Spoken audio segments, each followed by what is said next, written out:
다윗의 자랑과 그 결과를 보겠습니다. 역대상 21장 1절 말씀 찾아서 함께 읽습니다.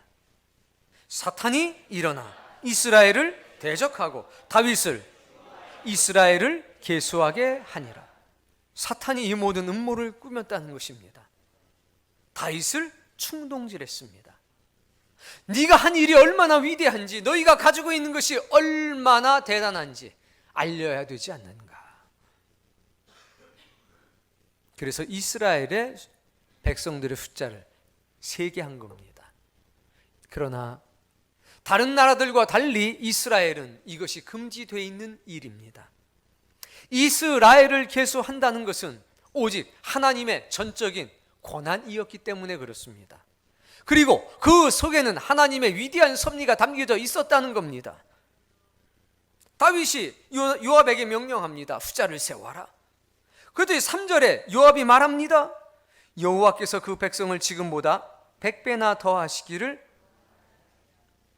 백성들의 수를 주관하는 것은 하나님의 섭리와 하나님의 은총이라고 요압이 말하는 것입니다. 내 주 왕이여, 읽어보세요.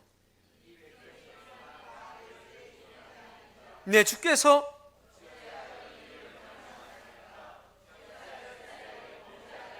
요압도 분명히 알고 있었습니다. 왜 이스라엘로 범죄하게 하십니까? 하나님의 명령이 없는데, 하나님의 섭리가 없는데 왜 숫자를 세려고 하십니까? 왜 이것을 자랑하려고 하십니까?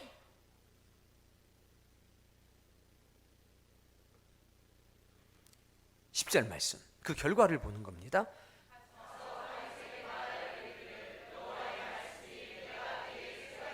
세 가지를 내어놓을 거니까 선택하라. 12절에 보니까 혹 3년 기근, 석 달 적군의 패하여 적군의 칼에 쫓길, 혹 여호와의 칼 곧 전염, 사흘 동안 이 땅에 이 세 가지 중에 결정을 해라. 다윗이 말합니다. 내가 사람의 손에 빠지지 아니하기를 원하노라. 전염병을 택하겠습니다. 15절,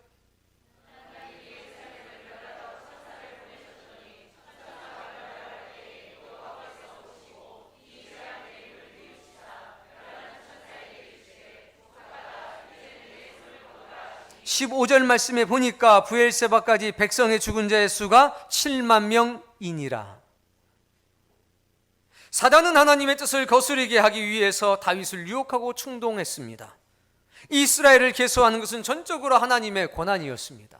민수기서 1장 1절 이하의 말씀에 보면 이렇게 기록이 되어 있습니다. 신의 광야 회막에서 모세에게 말씀하여 이르시되, 따라 읽어보세요. 너희는 이스라엘 자손의 모든 회중 각 남자의 수를 계수할지니라. 하나님의 명령입니다. 숫자를 셀 때는 하나님의 섭리가 있다는 것입니다. 왜? 하나님의 백성은 왕의 자녀가 아니라, 왕의 소유가 아니라 누구의 소유? 하나님의 소유이기 때문에 그렇습니다. 하나님의 아들들이기 때문에 그렇습니다. 사람이 그 수를 셀 수가 없다는 것입니다. 그리고 출애굽기 30장 12절 말씀을 통해서 놀라운 말씀은 우리에게 전해줍니다. 따라 읽어보겠습니다. 내가 이스라엘 자손의 수요를 조사할 때에 자기의 생명의 속전을 여호와께 드릴지니 이는 그것을 계수할 때에 질병이 없게 하려 함이라.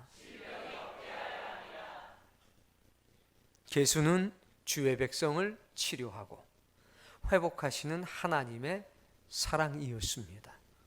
한 사람 한 사람이 그 생명의 속전을 내면서 내 생명이 하나님으로부터 왔다, 이것을 확인하는 시간들이었습니다. 그런데 사단의 유혹에 넘어간 다윗은 백성의 많음을 자랑하고 싶어졌습니다. 하나님의 백성을 마치 자신의 열매라고 착각하게 된 겁니다.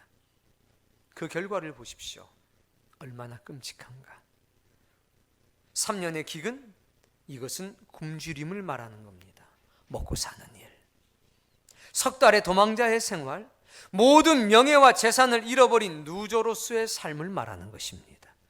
3일의 전염병, 질병입니다.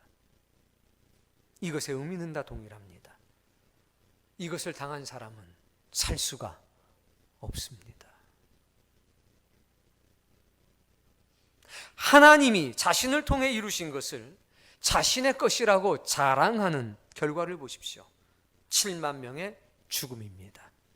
사람의 자랑이 얼마나 무서운 결과를 초래하는지 알아야 합니다. 내가 이 생에 자랑을 하는 것이 나의 문제로만 결코 끝나지 않는다는 사실을 기억하셔야 합니다. 그것이 나의 자녀들, 사랑하는 나의 가족들에게 얼마나 많은 영향을 미치는가.